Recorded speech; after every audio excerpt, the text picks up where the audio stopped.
Thank you, Lord, for saving me. Anybody grateful tonight? Let me hear you.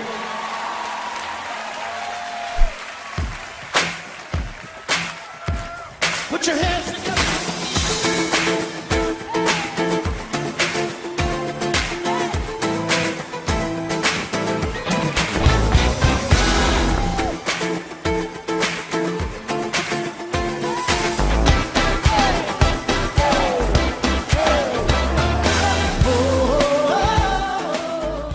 Nous te rendons tout ce qui est à toi. Seigneur, merci encore. Et que tu puisses encore bénir ton serviteur. Que tu puisses encore, Seigneur, en ce matin, que ton esprit puisse vraiment se manifester à travers lui et que ta parole puisse se trouver sur ses lèvres. Afin que nous, Seigneur, qui sommes cette terre prête à recevoir la semence, nous puissions recevoir cette parole, Seigneur, qui portera du fruit dans nos vies, Seigneur, dans notre entourage aussi, que nous soyons aussi des témoins, Seigneur, de la vérité de ta parole. Louange, gloire et honneur à ton Saint-Nom dans le nom puissant de Jésus. Bien, il est vraiment important pour l'être humain de comprendre ces choses et de savoir que Dieu attend de tout être humain vraiment la louange et l'adoration. Et il y a un psaume, il y a un psaume qui dit quelque chose. Et par rapport, il ne dit pas que tous les êtres humains, mais il dit tous ceux qui respirent louent l'Éternel. C'est le psaume 150 au verset 6 qui dit tous ceux qui respirent louent l'Éternel. Donc, Dieu, il est créateur et il attend de sa création que vraiment sa création puisse encore le louer et l'adorer. Donc, sans plus tarder, nous allons passer au message et après, nous ferons la Sainte Seine après, le service de Sainte Seine après le message. Donc, la dernière fois, nous avons vraiment parlé de la parole est esprit. Et je vous disais, dans Jean 6 au verset 63, après que Jésus, il a pu parler du corps, de son corps et de son sang, en disant à ceux qui étaient vraiment là, la foule qui était là, qui le suivait, il disait, si vous ne mangez ma chair et vous ne buvez mon sang, vous ne pourrez avoir la vie en vous-même. Et les Juifs qui ne mangent pas n'importe quoi, parce qu'il y a vraiment, ils ont reçu depuis la loi qu'il ne fallait pas manger des animaux. Il y a des animaux impurs et des animaux purs. Donc, les Juifs, vous trouvez mal que Jésus, qu'il parle en fait de manger sa chair et de boire son sang. Ce qu'il disait dans Jean 6, le verset 52, et si jusqu'au verset, on va dire, 63, 64. Et puisque Jésus leur a parlé ainsi et qu'ils ont pris cette parole vraiment à la lettre, ils n'ont pas compris ce que Jésus leur disait. Et beaucoup étaient mécontents, en fait, par rapport à cette parole que Jésus a dit. Et plus tard, Jésus va dire, mais en fait, il disait, c'est l'esprit qui vivifie, la chair ne sert de rien. Les paroles que je vous ai dites sont esprit et vie. Les paroles sont esprit et vie. Et donc, souvent, nous avons vraiment répété cette parole, mais nous n'avons pas vraiment saisi la portée de ce que Jésus dit quand il dit la parole est esprit et vie. Et nous devons comprendre que quand Jésus dit cette parole, sa parole est esprit et vie. Donc, il faut comprendre que la parole est vraiment esprit. C'est-à-dire que la parole agit et la parole de Jésus est créateur. Jésus a tout créé par sa parole, puisque Jésus est lui-même la parole.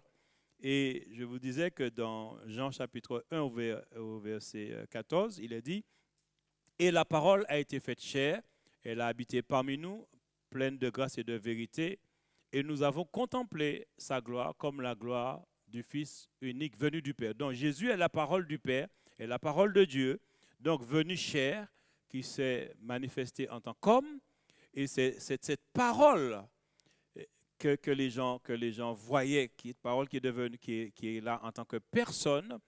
Donc cette parole, elle agit. Cette parole démontre l'amour, mais aussi la puissance de Dieu en action.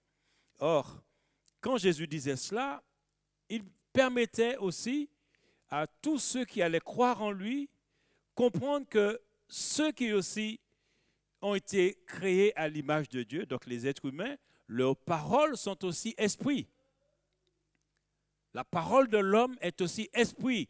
Par contre, lui, Jésus, pouvait dire, ma parole est esprit et vie. Par contre, pour les êtres humains, là, il faut mettre une parenthèse. Parce que l'être humain, sa parole est esprit, mais sa parole n'apporte pas toujours la vie. En fait, sa parole n'apporte pas la vie parce que, je parle de l'être humain en général, hein, parce que tous ceux qui n'ont pas cru en Jésus-Christ, qui n'ont pas reçu Jésus-Christ, ne peuvent pas donner la vie avec leur parole. Parce que de cette même parole dont l'évangile de Jean nous parle, dans Jean chapitre 1 et verset 3, il dit, au commencement était la parole, et la parole était avec Dieu, et la parole était Dieu. Et elle dit au commencement, et elle était au commencement avec Dieu, verset 3, toutes choses ont été faites par elle, et rien de ce qui a été fait n'a été fait sans elle. Donc, la parole de Dieu qui était au commencement, qui est devenue une personne, et cette parole a tout créé, donc cette parole apportait la vie. C'est cette parole qui a créé la lune, qui a créé la mer, qui a créé les... Donc, cette parole est esprit, mais aussi est vie. Mais quand Jésus, lui, cette parole devient un homme, il marche sur la terre en tant qu'homme, il est vraiment homme. Mais Jésus va garder sa vie pour ne pas tomber dans le péché. Parce que Jésus, n'oublions pas, qu'il n'avait pas de péché en lui. Il nous est dit dans 1 Jean chapitre 3 au verset 5 que le Fils de Dieu est apparu pour ôter les péchés et il n'y a point en lui de péché. 1 Jean chapitre 3 au verset 5. Donc comprenons que si la Bible nous dit que Jésus est apparu pour ôter les péchés et il n'y a point en lui de péché, n'écoutez pas les gens qui vous font croire que Jésus a hérité le péché. Ce n'est pas possible. Sinon, son sang aurait été contaminé et il aurait eu du mal à pouvoir nous purifier par son sang. Ça n'aurait pas été possible. Ce serait impossible. Parce qu'il fallait, depuis l'Ancien Testament, on parlait de cet agneau qui est sans défaut. C'est-à-dire, non seulement sans défaut corporel, mais aussi il ne fallait pas qu'il soit ni souillé par le péché, par aucun microbe, aucune bactérie ne devait contaminer le sang de Jésus-Christ. Donc c'est pourquoi, quand Jésus dit que sa parole est esprit et vie, il sait ce qu'il dit. Sa parole est esprit et vie. Mais pour nous, êtres humains, notre parole est esprit. Ça, il faut saisir cette portée. Notre parole est esprit. Dans Luc 24, versets 37 à 39, il a dit, Jésus, après la résurrection, pouvait apparaître devant ses disciples, devant les gens, sans ouvrir la porte, mais il pouvait traverser le mur parce qu'il était dans ce corps glorifié. Et donc, il apparaissait devant ses disciples. Il faisait de la téléportation, je vais dire. Et donc, Luc 24, versets 37 à 39, il apparaît devant eux et il dit, saisis de frayeur et d'épouvante, les disciples, ils croyaient voir un esprit. Mais il leur dit, pourquoi êtes-vous troublés? Et pourquoi pareille pensée s'élève-t-elle dans vos cœurs? Voyez mes mains et mes pieds, c'est bien moi. Touchez-moi et voyez, un esprit n'a ni chair ni os comme vous voyez que j'ai. Donc, Jésus donne une définition de ce qu'est un esprit. Un esprit n'a ni chair ni os. Est-ce que vos paroles ont des os? Est-ce que vos paroles sont chairs? Pas du tout. La parole n'a pas d'os ni de chair. Donc la parole est esprit. Et ça, il faut le saisir, il faut le comprendre. Donc la parole est esprit. Donc si la parole de Jésus est esprit, nos paroles sont esprit.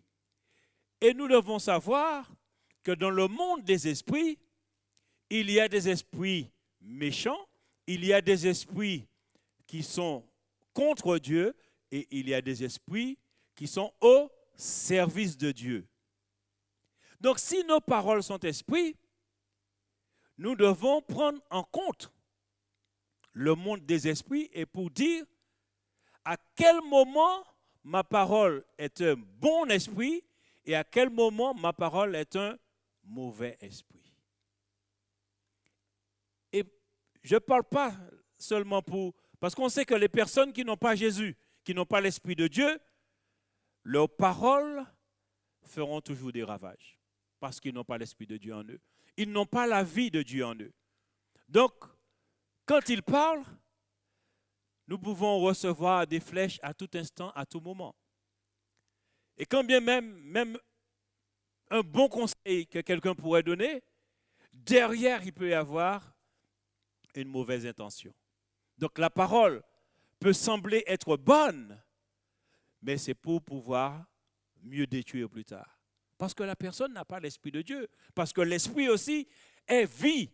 Le Saint-Esprit est l'Esprit de vie, est l'Esprit de vérité, comme Jésus aussi est vérité et vie. Donc, ceux qui ne connaissent pas effectivement le Seigneur, par leurs paroles, peuvent faire beaucoup de dégâts. Mais pour nous, en tant qu'enfants de Dieu, nous aussi, nos paroles aussi peuvent faire des dégâts.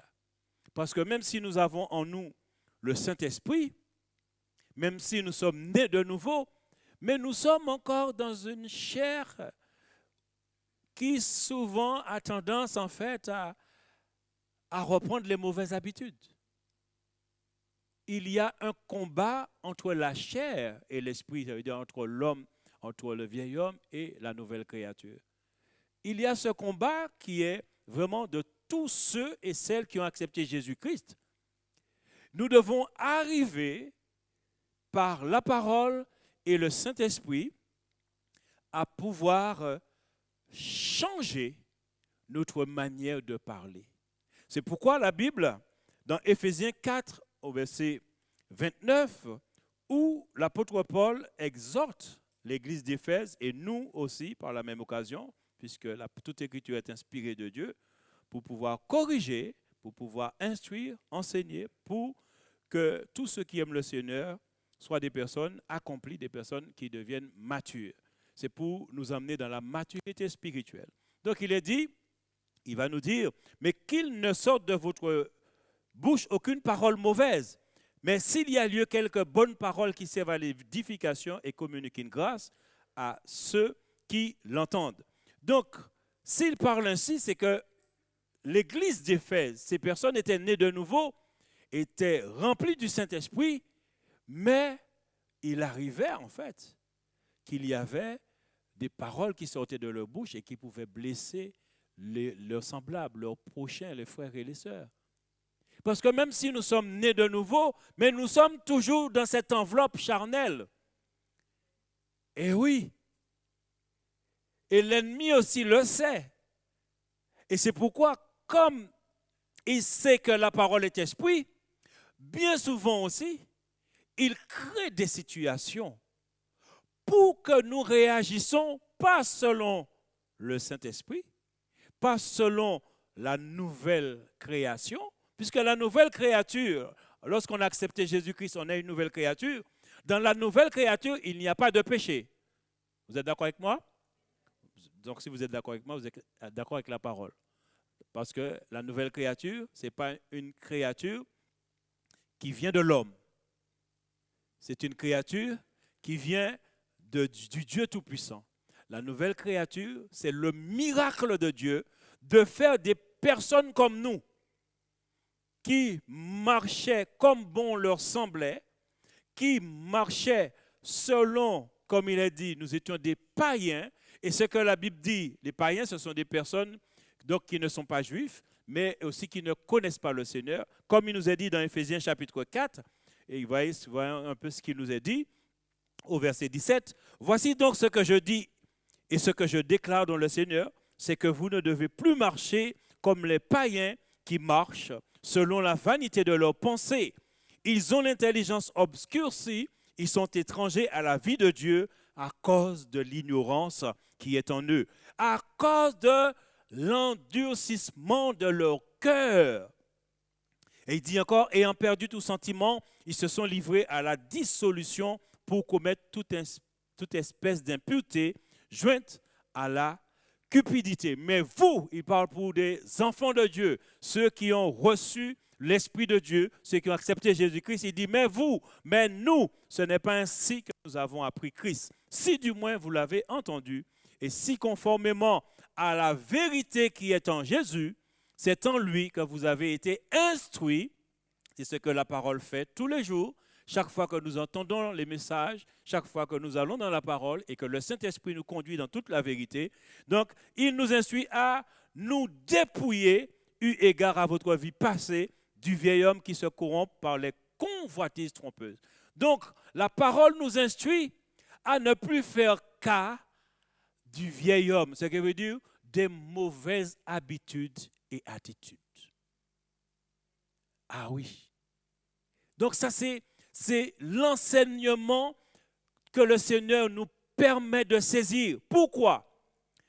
Parce que si nous ne faisons pas attention au vieil homme qui, son affaire est déjà réglée à la croix, parce que Jésus a cloué aussi le vieil homme à la croix. Donc spirituellement, nous qui sommes enfants de Dieu, nés de nouveau, notre vieille nature n'a plus de raison d'être. Il est mort. Ça, c'est la partie spirituelle. Comme on dit, le déjà et le pas encore. Ce qui veut dire spirituellement, c'est fait, c'est réalisé. Mais toi, ça, c'est notre part. Nous devons faire comprendre au vieil homme que tu es mort, Jésus t'a cloué à la croix, alors tais-toi. Mais c'est un combat. Parce que ça, c'est la réalité. Ne pensons pas que même que tous, en fait, Dieu ne nous a pas créés anges, nous ne sommes pas des anges. Si une personne se prend pour un ange, cette personne a un problème.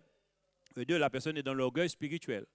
Et combien même qu'on pourrait se prendre pour un ange, si nous retournons dans le passé, nous allons voir que Satan était un chérubin, un archange. Et qu'il a quand même, il est devenu le diable, adversaire de Dieu. Dieu ne l'a pas créé en tant que diable. Il est devenu diable, qui veut dire adversaire de Dieu, parce qu'auparavant, il était un chérubin protecteur aux ailes déployées. Il servait le maître, le créateur, le Dieu vivant et tout-puissant. Mais il est devenu par orgueil le diable et il a entraîné avec lui un tiers des anges, donc des esprits qui étaient au service de Dieu. Il les a séduits. Il les a entraînés avec lui. Donc si toi qui es humain et que Dieu te fait grâce en tant que personne humaine pour rentrer dans la dimension spirituelle que nous obtenons par la grâce, par faveur, non méritée.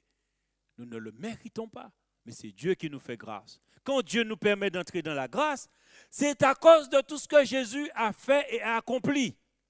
Donc c'est en Jésus-Christ que nous puisons notre force, c'est en Jésus-Christ que se trouve la nouvelle vie. C'est pourquoi nous devons toujours regarder à Christ et ne pas regarder à soi-même. Parce que l'erreur que beaucoup ont fait, c'est de regarder à soi-même parce que lorsque tu regardes à toi, qu'est-ce que l'accusateur, comme il est dit, Satan c'est l'accusateur des frères.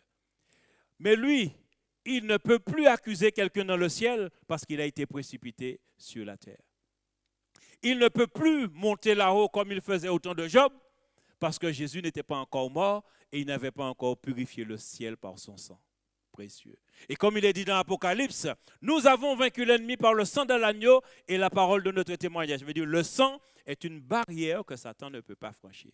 Donc, il ne peut plus monter là-haut. Ça, il faut le comprendre, il faut le saisir. Ça, c'est l'enseignement de la parole. Donc, il ne peut plus nous accuser devant le Père, mais il nous accuse dans notre conscience. Toujours à nous rappeler les erreurs que nous faisons et que nous commettons pour que nous restions sur le passé et que, en retour, cela fait un travail en nous qui fait que notre langage va changer. Et notre parole, qui doit être une parole qui communique une grâce, risque d'être des paroles qui communiquent la mort. Parce que si Jésus dit ma parole est esprit et vie, quand le contraire de vie c'est mort. Et nous devons faire attention. Le contraire de vie c'est mort. Même une bonne parole peut être une parole de mort. Puisque celui qui n'a pas la vie de Christ et qui est comme un païen, lui, la mort est toujours dans la personne parce qu'il est dit dans Romains 3, 23, car tous ont péché et sont privés de la gloire de Dieu. Mais dans Romains 6, 23, il est dit, car le salaire du péché c'est la mort. Et aussi dans la suite du verset, il dit, mais le don de Dieu, le don gratuit de Dieu, c'est la vie éternelle en Jésus-Christ notre Seigneur. Donc, le salaire du péché, c'est la mort. Tous sont en péché, tous sont morts spirituellement, tous n'ont pas la vie, mais la mort réside dans ceux qui n'ont pas reçu Jésus, qui est la vie.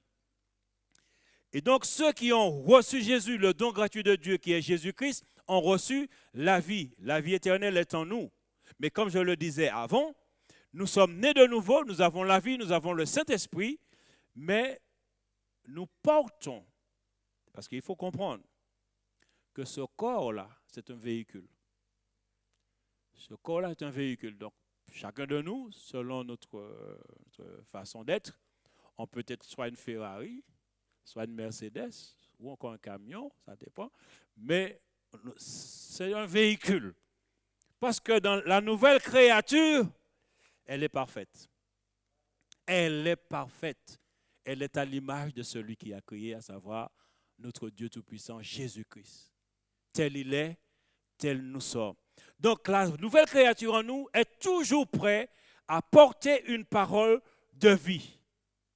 Mais l'autre créature est toujours prête à annoncer une parole de mort. Et notre combat, c'est de pouvoir dire à l'ancienne créature, tu es cloué à la croix. Jésus a réglé ton compte à la croix. Lui rappeler sans cesse à cette ancienne créature que c'est fini, tu es mort. Mais il faut le lui rappeler. Et comme la parole est esprit et qu'on a en nous la nouvelle créature qui est remplie de vie parce que Jésus nous a donné la vie, mais en abondance, alors il faut que tu parles. Il faut, parce que l'ennemi derrière, les esprits qui nous environnent, n'oublions pas que la Bible nous dit que Satan, lui, il rôde comme un lion rugissant, il rôde autour de nous pour dévorer. Mais quand il rôde autour de nous, il envoie ses esprits nous tenter, il envoie ses esprits en fait, faire en sorte que nous puissions retourner dans les mauvaises habitudes, dans les mauvaises attitudes, pour pouvoir à nouveau apporter des paroles de mort. Mais notre vigilance, parce que la Bible nous le dit, lorsque nous constatons que la chair réagisse, il faut lui parler. Il faut lui parler. Donc, n'oublions pas que la chair, c'est notre âme et notre corps. Parce que le corps, c'est les 5 sens de nature, le regard, donc l'ouïe, quand on sent, le goûter, le toucher, tout cela, et aussi l'âme qui comprend la volonté, l'intelligence et aussi les émotions, encore les sentiments. Et donc, dans des situations que nous rencontrons souvent, les émotions et les sentiments qui sortent la plupart du temps peuvent être des sentiments qui tuent. Et souvent, qu'est-ce qui nous fait réagir? C'est une parole. Parce qu'en face de nous, dépend qui est en face, dépend qui anime la personne en face de nous. Cette personne nous envoie une parole, mais une flèche. Des fois, il y en a même qui t'envoient un missile. Hein? Parce que tu as envie d'exploser après. Tu sens que la colère est montée d'une force que tu regardes la personne et puis tu te dis, bon Dieu, tiens moi. Donc Seigneur, tiens-moi. Au fond de toi, tu es en train de prier, Seigneur, tiens-moi. Seigneur, tiens-moi, s'il te plaît. tu pries, Seigneur, tiens-moi, tiens-moi. Tu pries en toi-même et tu t'efforces de sourire. Tu tu t'efforces de sourire. La nouvelle création en toi te dit surtout ne parle pas. Surtout n'ouvre pas ta bouche. Ne dis rien. Ne dis rien, s'il te plaît. Ne dis rien. Si tu ouvres ta bouche, c'est fini. Non seulement tu vas avoir une parole de mort, mais tu risques de passer à l'acte. La parole travaille, mais ta chair aussi peut réagir. Et c'est pourquoi l'Esprit de Dieu, la nouvelle création en nous, est là par le Saint-Esprit et la parole pour nous éduquer, pour nous apprendre que dans les situations que nous vivons au quotidien, nous devons nous rappeler que c'est la nouvelle créature qui doit dominer pour que les paroles de mort, des paroles de mort, ne sortent pas de notre bouche. Et cela est possible parce que nous sommes des enfants de Dieu, n'est-ce pas? Et parce que la parole de Dieu nous dit une chose. C'est Dieu qui produit en nous le vouloir et le faire. Il ne faut pas regarder à toi. Ne regarde plus à toi. Parce que, vous savez, l'ennemi, et même notre propre chair, parce que c'est un ennemi aussi, il nous fait faire des bêtises. Et des fois, même, ce n'est même pas Satan, mais c'est notre propre chair qui nous accuse. Et puis après, on est triste. On est de mauvaise humeur. On n'a plus envie de louer. On n'a plus envie de prier. On n'a plus envie d'aller dans la parole. Parce qu'une parole de mort est sortie. Non seulement que ça fait du mal devant nous, mais des fois, il y a des retours. Et donc, en tant qu'enfant de Dieu, tu ne peux pas être bien quand tu as lâché une bombe.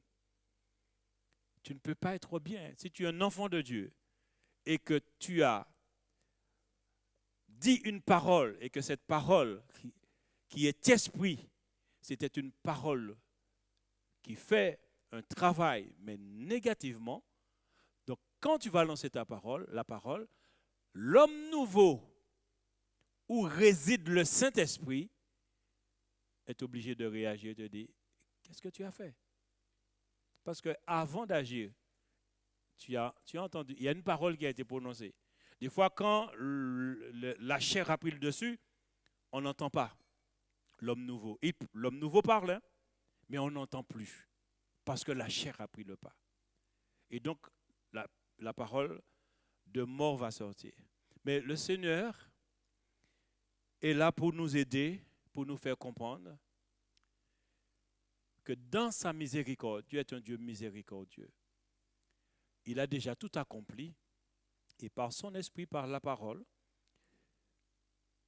Dieu est un Dieu, je vais dire, qui respecte la personnalité de chacun. Il sait qu'en tant qu'enfants de Dieu, nous devons devenir des personnes matures. Mais nous devons comprendre que des fois, cela peut prendre du temps. Il y a des personnes qui peuvent arriver très vite. Mais il y a d'autres, comme pour tous les enfants.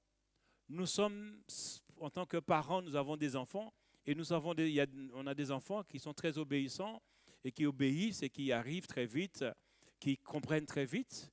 Et puis il y a d'autres, c'est un combat tous les jours. C'est un combat et on dit, ah mais cet enfant-là, je ne sais pas, des fois à cause de l'enfant même, nous-mêmes aussi, en tant que parents, nous avons envoyé des esprits de mort sur l'enfant. Il nous arrive d'avoir envoyé des paroles de mort sur nos enfants. Parce que l'enfant est turbulent, parce que l'enfant, effectivement, nous pousse à bout, et donc le vieil homme réagit, et il y a des paroles de mort.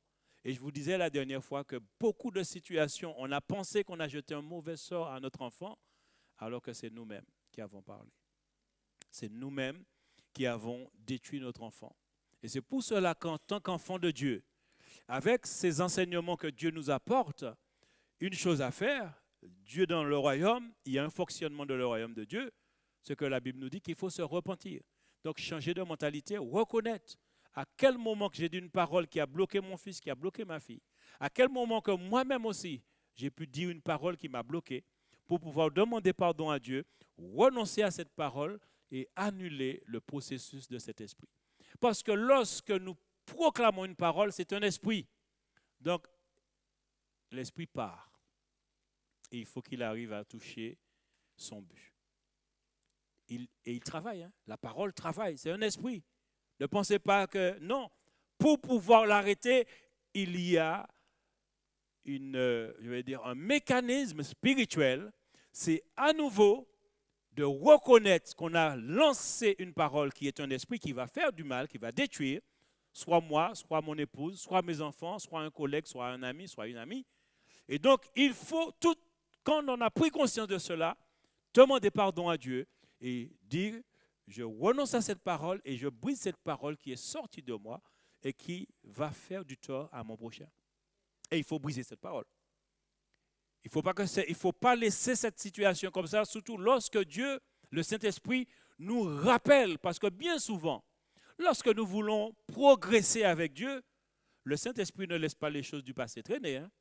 Il te rappelle. Il dit que toi, tu pries et soudainement, il y a une pensée qui te vient comme ça à l'esprit et que tu te rappelles une situation dans le passé. Et toi-même, tu es surpris, tu dis, mais qu'est-ce que ça vient faire là? J'ai déjà demandé pardon. Non. Tu as demandé pardon, mais tu n'avais pas pris conscience. Parce qu'il faut pardonner, tu pardonnes. Mais quand le Saint-Esprit ramène la situation, ce qui veut dire qu'il y a un travail que tu dois faire plus profondément. Il faut prendre conscience qu'il y a eu un dégât qui a été fait. Parce que des fois, il y a un dégât qui a été fait. Et quand la parole a fait un dégât, non seulement qu'il faut demander pardon à Dieu, mais il faut prier pour la personne. En demandant, Seigneur, restaure. Parce qu'il y a la loi de la restauration. Et en tant qu'enfant de Dieu, fils de Dieu, et comme la parole est esprit, et donc Dieu, Jésus nous a donné aussi la vie en abondance, il faut aussi proclamer la vie pour cette personne. Parce que c'est nous qui l'avons fait du dégât par notre parole. Donc il est important de réaliser ces choses et de pouvoir réparer et aussi d'être vigilant pour ne pas lancer des paroles de mort en tant qu'enfant de Dieu. Il y a aussi dans la parole qui est esprit, nous en tant qu'enfants de Dieu, je disais donc, il se peut que les paroles de mort peuvent sortir de nous. Mais il y a dans les paroles mensongères. Et aussi, le Seigneur m'a fait faisait comprendre que les paroles mensongères sont encore plus dangereuses. Non seulement que la parole est esprit, mais quand il y a le mensonge avec, donc il y a deux esprits qui travaillent. Notre Seigneur va dire dans Jean 8, verset 44. Jean 8, verset 44, il dit, vous avez pour père le diable, et vous voulez accomplir les désirs de votre père. Il a été meurtrier dès le commencement, il ne s'y tient pas dans la vérité parce qu'il n'y a pas de vérité en lui. Lorsqu'il profère le mensonge, il parle de son propre fond, car il est menteur et le père du mensonge. Là, Jésus, il parle du diable, de cet ange déchu qui est devenu diable, ennemi de Dieu, et il dit aux pharisiens, aux hommes religieux qui étaient devant lui et qui ne voulaient pas accepter que Jésus soit le Fils de Dieu, et eux se déclaraient fils d'Abraham. Et lorsque Jésus leur parlait, ils faisaient toujours, ils résistaient à la parole du Seigneur, au point qu'à un moment donné, Jésus a dit, mais ma parole ne pénètre pas en vous. Ma parole ne peut même pas pénétrer en vous, parce que vous avez pour père le diable. Il dit, vous avez pour père le diable et vous voulez accomplir les désirs de votre père. Il a été meurtrier dès le commencement parce qu'il ne se tient pas dans la vérité, parce qu'il n'y a pas de vérité en lui. Lorsqu'il profère le mensonge, il parle de son propre fond parce que c'est son invention, c'est sa création, le mensonge. Il est menteur, mais il est aussi le père du mensonge. Mais comment, quand Jésus dit qu'il est meurtrier dès le commencement, à quel moment qu'il a tué? La question est posée. À quel moment que Satan a tué pour que Jésus dise qu'il a été meurtrier dès le commencement? C'est dans le jardin d'Éden. C'est dans le jardin d'Éden.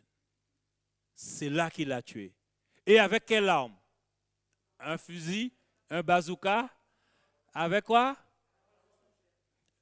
Il faut ajouter derrière la parole, le mensonge. L'arme qu'il a utilisée pour tuer Ève et Adam, c'est le mensonge. Vous vous rendez compte? Quand Jésus dit qu'il a été meurtrier, il a été meurtrier dès le commencement, il a tué. Il a tué qui? Adam et Ève. Et cela par le mensonge. Donc, le mensonge est une arme qui tue spirituellement. Et je me souviens, lorsque, à un moment donné, bon, j'étais jeune et j'étais élevé à l'évangile, je suivais avec les parents, puis à un moment donné, je m'étais un peu écarté et le Seigneur m'a rappelé à lui et je suis revenu. Et dans mon cœur, le Seigneur m'avait fait comprendre cette chose, m'avait donné deux choses à respecter. Obéissance et pas de mensonge. Vous savez, chacun de nous, Dieu peut nous donner deux paroles, peut nous donner un verset, quelque chose qui va nous soutenir toute notre vie. Et nous devons faire attention. Et c'est longtemps après que j'ai compris pourquoi le Seigneur m'avait dit, pas de mensonge. Attention aux mensonges. Parce que c'est une arme terrible que le diable utilise pour détruire. Et donc, il a été meurtrier dès le départ. Parce que ce qu'il a dit à la femme, Genèse 3, verset 4, il a dit, alors le serpent dit à la femme, vous ne mourrez point. Alors que Dieu avait dit bien avant à Adam, Genèse 2, verset 17, mais tu ne mangeras pas de l'arbre de la connaissance du bien et du mal, car le jour où tu en mangeras, tu mourras. Satan, par le mensonge, a tué l'esprit de l'homme et la femme. Parce qu'ils ne pouvaient plus vivre en présence de Dieu à partir du moment qu'ils ont désobéi. Parce que la peur de Dieu s'est installée dans leur cœur. Et ça, c'est le fruit du mensonge. Genèse 3, verset 9 à 10, il est dit, mais l'Éternel Dieu appela l'homme et lui dit, où es-tu? Il répondit, j'ai entendu ta voix dans le jardin et j'ai eu peur parce que je suis nu et je me suis caché. Donc, la mort était là et l'homme et la femme avaient peur de Dieu. Alors qu'avant, ils aimaient à parler, ils écoutaient Dieu, ils entendaient sa voix, ils étaient dans sa présence, ils étaient vraiment dans la vie. Mais quand Satan a pris cette arme qui s'appelle le mensonge, et là, il les a descendus net. Meurtriers dès le commencement. Et donc, ici, il y a quelque chose. C'est que ce que Satan a fait là, c'est ce qu'il fait toujours. Il n'a pas changé de stratégie, il n'a pas changé de tactique. Ce qu'il a fait le début avec Ève et Adam en utilisant le mensonge pour les tuer et les séparer de Dieu, pour mieux les dominer, c'est ce qu'il fait exactement dans le monde où nous sommes aujourd'hui. Mais ça, il le fait depuis longtemps. Il a toujours menti au monde, toujours instauré la peur pour donner accès à la mort. Et les méthodes sont variées et diverses. Ces méthodes sont variées et diverses. Et cela s'appelle le style sataniste. Et aujourd'hui, c'est ce que nous voyons de plus en plus. Le mensonge est quelque chose par la parole que le diable a utilisé comme arme terrible, mais ça depuis Adam et Ève. Mais il a planifié ses affaires pour que le mensonge puisse prendre une place importante dans toutes les sociétés, quels que soient les siècles. Ça veut dire que de génération en génération, le mensonge a toujours accompagné les êtres humains. Toujours. Toujours. Et ça s'est amplifié avec le temps.